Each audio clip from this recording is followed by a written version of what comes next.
Donc le médiateur du département a pour objet de traiter les litiges ou les conflits ou les problèmes de compréhension entre des citoyens, des habitants de Charente-Maritime, et puis le département ou l'ensemble des services qui sont de la compétence du département.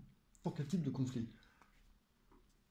Disons tout type de conflit dans les domaines de compétences du département. Alors évidemment, il y a beaucoup de compétences qui concernent le social, les problèmes évidemment de RSA, d'aide sociale, d'aide à la famille, les questions du handicap, les questions de logement, etc. Mais ça peut concerner naturellement également les problèmes de collège, enfin pour la partie évidemment compétences du département, ou les problèmes de routes départementales par exemple, dans tout type de conflit. L'idée, c'est d'éviter des contentieux? Absolument. Entre autres, d'éviter les contentieux, déjà d'avoir une écoute et peut-être une compréhension, parce qu'il y a peut-être des conflits qui sont liés d'un manque d'information, ou bien qu'un certain nombre de gens ont du mal à accéder au bon endroit pour traiter le problème qu'ils ont. Ça, c'est un point qui est assez fréquemment connu dans les départements qui ont déjà l'expérience.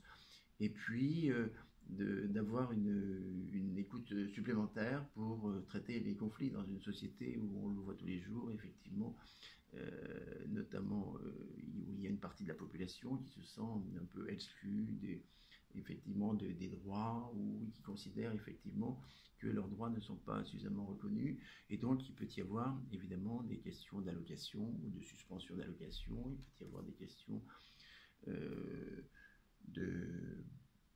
J'ai un cas récent, je viens d'arriver, donc je n'ai pas beaucoup de cas concrets pour ce qui me concerne, mais par exemple d'un commerce qui a été pénalisé par des travaux sur une route départementale, par exemple, et donc on n'a pas pu accéder à ce commerce, et donc il souhaite effectivement que soit traitée cette question. Donc l'idée de la médiation, c'est de traiter non seulement en droit, mais surtout de traiter en équité. C'est-à-dire qu'il peut y avoir des décisions juridiquement fondées, évidemment, mais qui se révélerait peut-être pas équitable, ou pour lequel des citoyens pourraient légitimement avoir le sentiment